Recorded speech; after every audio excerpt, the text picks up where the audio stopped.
G'day guys and welcome back to the Fon Supercoach YouTube channel. Today we'll be doing a quick chat about the practice games that have happened. 4 have happened so far.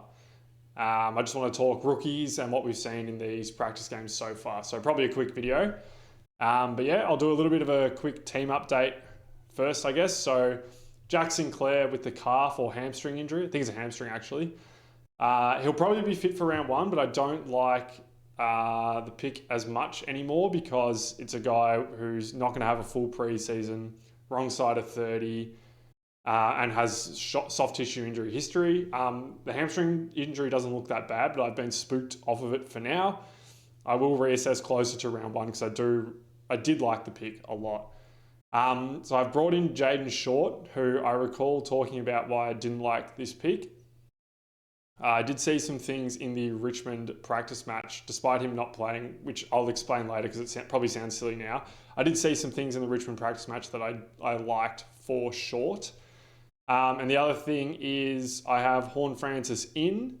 I've done that by shuffling some money around from Sinclair to Short and Peatling down to Cumming. Still think Peatling's a fine pick. I'm going to look to shuffle him in. But yeah, let's talk some practice matches. So I didn't watch the Indigenous All-Stars versus Fremantle because, for one, the Indigenous All-Stars isn't a real team, so I was only going to get half as much data from that anyway.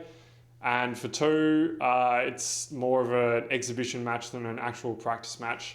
I know Longmuir said that he held back some tactics and some things that they would do in the regular season. I think that's probably right, even though they got done when they probably shouldn't have. So I haven't got any data from those. Looks like the outside players dominated, plus Horn Francis and Simpkin. I don't really think Simpkin's an option, but I have got Horn Francis in if he looks like he's going to play a lot of midfield, although I do like Isaac Rankin a lot too. I guess the main one from that would have been Nathan O'Driscoll, who had a good score. I do like O'Driscoll. I don't know if I like him any more than some of these guys, though. That's something I'll have to assess round 1. All right, let's get into the practice matches I did watch. The first one is Essendon versus the Western Bulldogs. I'll just sort of go through player by player for this game, what I saw, what I liked, what I didn't like.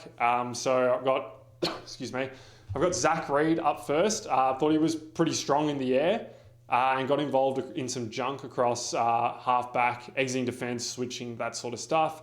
I know Reid last year I was pretty keen on, and I started. Obviously, he got injured. Lots of people started him. I think he's good for at least 60. He can maybe push 65 with another year in the system. He did a pretty good job on Sam Darcy, who's a very difficult matchup, I think at least. He attacks the ball at the absolute peak of the flight, and he's very tall. So, yeah, he's a tough matchup, and I thought Reid did pretty well. Hopefully he stays fit this year because I think the Bombers need him a lot, and I think he's a pretty good talent. So the consensus on Reid, I'll bring up the rookie guide probably at the conclusion of the first round of practice matches, but I really like Zach Reid. I think he's a lock. I probably wouldn't move him off your bench. If the matchup's good, maybe you can. The next one I've got here is Davidson from the Bulldogs. That's Sam Davidson. He was really good. He played the wing really well. I think the Dogs are crying out for a guy who can actually play the wing well. Normally it's they get Bailey Williams, who's more of a half-back, and then a midfielder takes a wing rotation. But I think Davidson, he was good in the air. He was good in the contest. I think he's a lock. I would put him on your bench. He does obviously have Bevo as his coach, so there is a little bit of caution to go with that. But I think he'll play. As I said, I think the Dogs need a wing. He kicked the ball really well. I think he'll fit in. I think he'll score well in transition. I think he's a good match for the Dogs, so lock him in on your bench. I've got notes for Crossley, but it looks like Crossley isn't going to get selected, so which I'm a little bit surprised about, to be honest, so I'll just skip over him. Next one I have is Nick Bryan, who is a 305k ruckman for Essendon. I've been interested in Bryan the last couple of years, but he hasn't played a heap. It's been very sporadic. Looks like Essendon's going to roll him and Draper out as a duo in round 1. If something happens to Draper, in round one. It looks like he's going to miss 6 or 7 weeks. I think Nick Bryan becomes a lock, unless they bring Goldson in, obviously. I was pretty impressed with Bryan. Competed well in the ruck, and he looks quite skilled below his knees. His price is a little bit awkward, but I think in the ruck line this year, it's going to be awkward anyway, so maybe you make it work if you can. I've got Sam Darcy here. Not sure he'll be a premium. He's pretty expensive. I think he's, 414k? But I think he will... Sorry, I don't think he'll be a premium this year. He's 427. So not a premium this year. I think he will be at some point. I'm not sure when, though. But yeah, I don't think it's this year. But he's really good. Absolutely dominating in the air. The next one I've got is Jackson Pryor. I'm not sure if Pryor will play. The Essendon half back line's kind of weird, and I thought that Shield... I don't see why they'd move McGrath out of there, and I thought Shield, who's moved in, looked pretty good. So I'm not sure if Pryor gets to play, but if he does, he will have a good role, although he may be sub-risk. So just one to watch. The next one I've got is Kako. He looks like a stay-at-home small forward for me. Probably the worst role in Supercoach. Particularly at an elevated price for a rookie. They're very up and down. I'm sort of getting, not obviously he's far more talented than Jimmy Rowe, but I'm sort of getting James Rowe vibes from him, where it's going to be very up and down. He's going to make cash really slowly. Might make 120, maybe if you're lucky makes 150k, but I think we've got better options. He's one that I would not look to pick at this point. Riley Sanders. He gets to good positions to accumulate, but he doesn't do like a heap of damage with the ball. Looks like he had the Treloar sort of role to me, but I think obviously Treloar's a lot better at it than him. I'm not sure Sanders is a pick, because I think as soon as Treloar comes back, he becomes super sub-risk, or he just gets dropped altogether. Like, if you think about it, there's Bont, Libba, Richards, who looks really good, Treloar, and then still Kennedy as well, who I think will play, even though they won't play much midfield time. They're all going to get a run through there. I just don't see how Sanders can be a pick unless Treloar is out for 8 to 10 weeks, and then maybe he can make enough money for us. Worth noting, he did have a pretty poor game against the Dons, I thought, as well. Didn't do a heap of it. I've got Dylan Shield.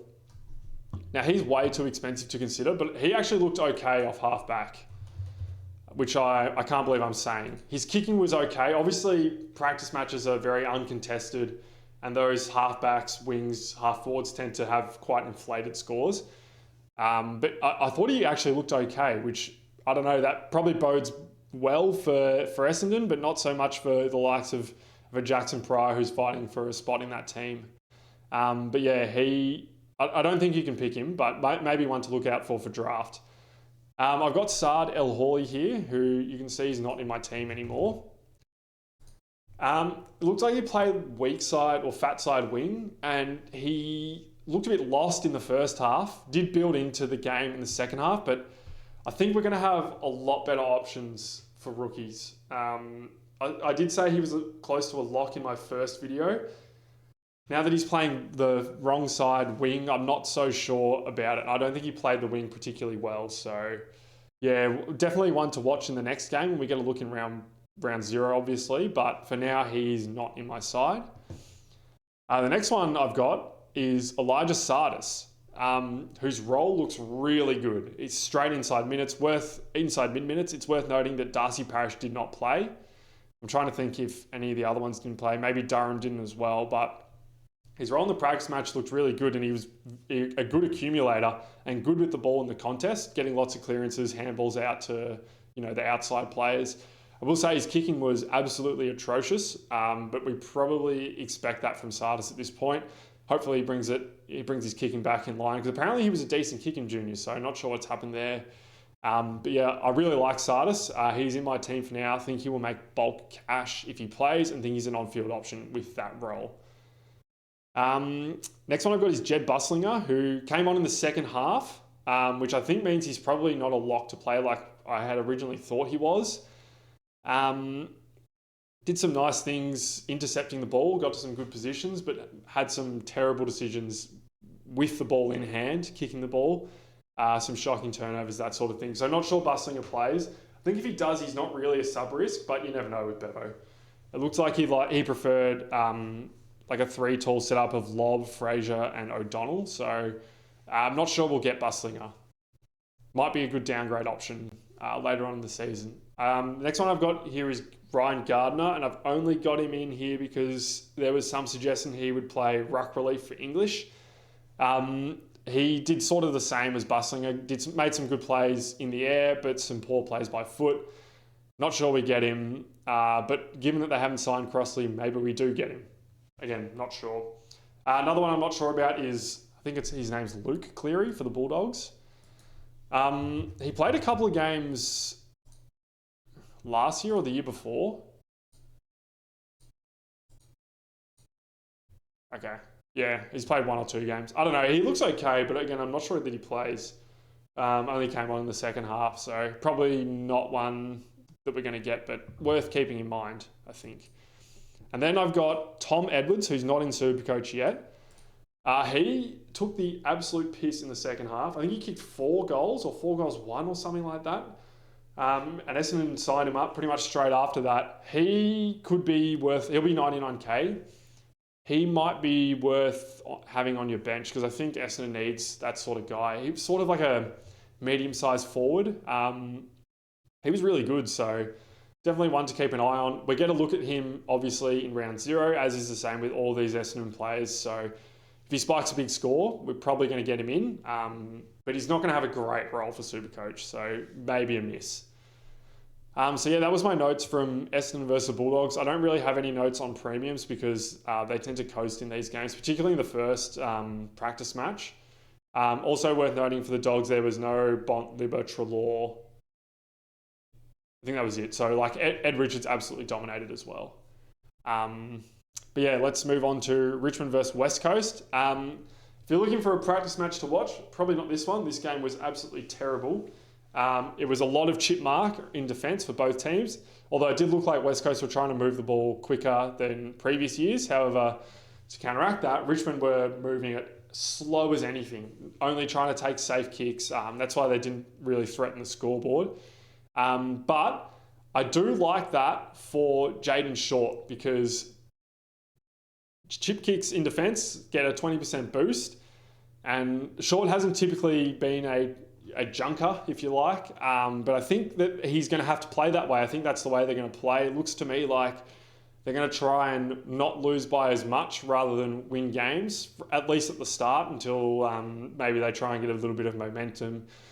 Not sure. So, yeah, I think Short might be an option just because of the way that Richmond are going to play. Would need another look. They were missing 10 or so walk-up starters. Like their second most experienced player was Jack Ross, who played 75 games. So you can't really take a heap out of this game. So yeah, everything with a grain of salt for what I'm about to say. But for West Coast, Flynn, Archer Reid and BJ Williams split the ruck time sort of evenly. Reid didn't play that much, played mostly up forward. I wasn't that impressed with Flynn. He wasn't playing against Nank, so he should probably have dominated. But I did think he was better than Williams. So I don't know if West Coast go for 2 rucks, but maybe we do get Flynn after all. Flynn would be a massive help, I think, to some teams, particularly if we get Boyd and Reedy, who I didn't speak about, but I'm not big on Reedy. Bo Allen played half-back, took a nice intercept mark at one point and kicked the ball pretty well. Didn't accumulate much, and I'm starting to think he might be a sub-risk, but I want another look at that. I still have him for now because he's a bit priced up, but I think we're going to get basement price rookies in the midfield anyway, 1 or 2. So, yeah, that's Bo Allen. Elijah Hewitt, I think you said George. He was really good, explosive through the contests, hit the scoreboard. Disposal was okay. Obviously, Richmond weren't much on the day, but I think he's an on-field option, and I think he's going to have a really good role come the start of the season with no Sheed and no Yo. Duggan did play bulk midfield minutes, but I think he'll probably slide back to half-back at times rather than being a 70-80% centre-backs midfielder, although I could be wrong about that. I don't have the best read on West Coast. The next one I've got is Jack Hutchinson. He's really good in the contest. So if he gets a good sort of, I don't know, 40-50% CBA role, then he could be a pick, could make some money. But he's not that great on the outside, looks a bit lost. He's not a great kick. So I'm thinking strong side wing role could help him as well. But yeah, probably not one I'm overly interested in anymore. I've got Tyler Sonsie here. I thought he was playing halfback, but I'm not sure. Kicked poorly, didn't accumulate, absolutely no interest. I've got Sam Lawler, who I think had a jaw injury or a concussion, potentially both. Jimmy pushed him into a marking contest with about 1 minute left, so that was unfortunate. He hit the scoreboard he was almost the only player that hit the scoreboard for Richmond. He was actually pretty good.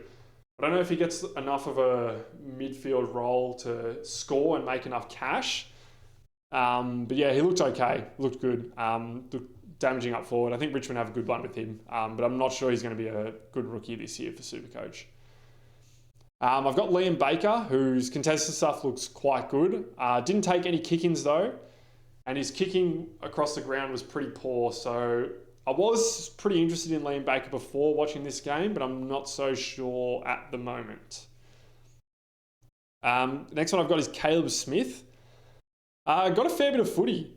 Did make some mistakes, but I thought he took the game on. So I thought he showed enough to warrant selection, at least at the start of the season.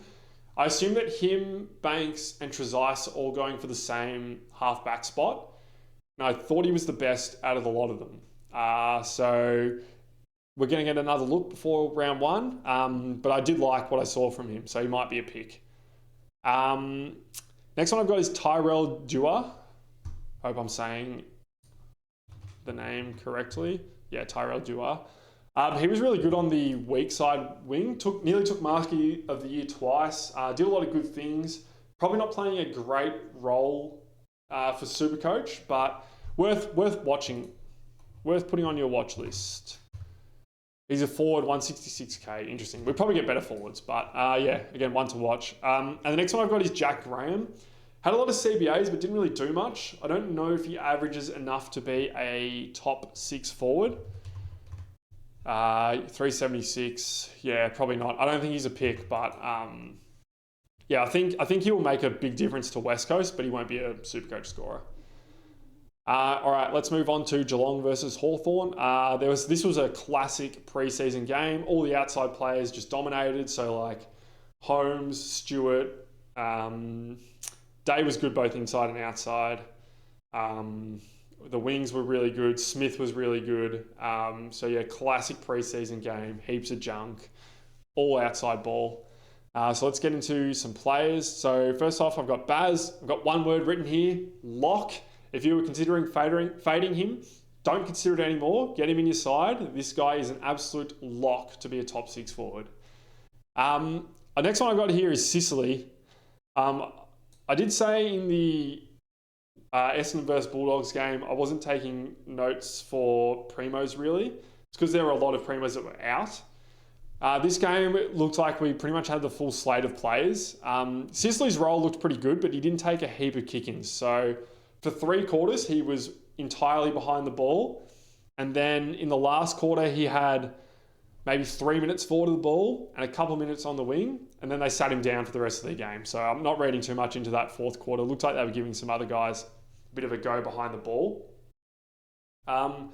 Just on the kick-ins, Sarong and Mitchell took a lot of kick-ins. And I'm not sure that they're best 22 come the start of the season. So I don't know if the coach was just giving them some opportunity to learn with some increased responsibility in a practice game. I presume he'll get a lot of those kick-ins back come round 1 or come round 0 even. Scrimshaw took the other portion of the kick-ins but was really poor. His kick-ins were terrible. So I'm not sure. Sicily could get a lot of kick-ins. I think he'll probably get half at least. So I think that's going to be good for Sicily. I liked what I saw. I've got Tom Stewart next. I think he looked quite good. He was behind the ball. As I said, it was a very outside game. There were lots of turnovers by foot, which was obviously good for guys like Stewart and Sicily. His role looked good. There was a little bit of CBA stuff. I should also touch on Bailey Smith's role. It was a lot of CBA stuff, a fair bit of wing and a little bit of half forward. He's going to play everywhere, but he's going to still accumulate. So, just one for Bailey Smith there. And then, Stewart, bit of CBA action, looked good behind the ball. I didn't think guys were encroaching on his role. I was a little bit worried about that with like Guthrie. He's the main one, I guess. But I didn't think that was the case. Although all of the Geelong medium to tall defenders, so Guthrie, Kolajasny when he came on, Stewart, O'Sullivan, who we'll talk about in a second, they all intercepted pretty well. I think Stewart is going to be a pick. But I'm not sure what the go is between Stewart and Holmes. You can't pick both. Holmes absolutely dominated this game, hit the scoreboard, heaps of possessions, was winning clearances, was getting transition points or kicks.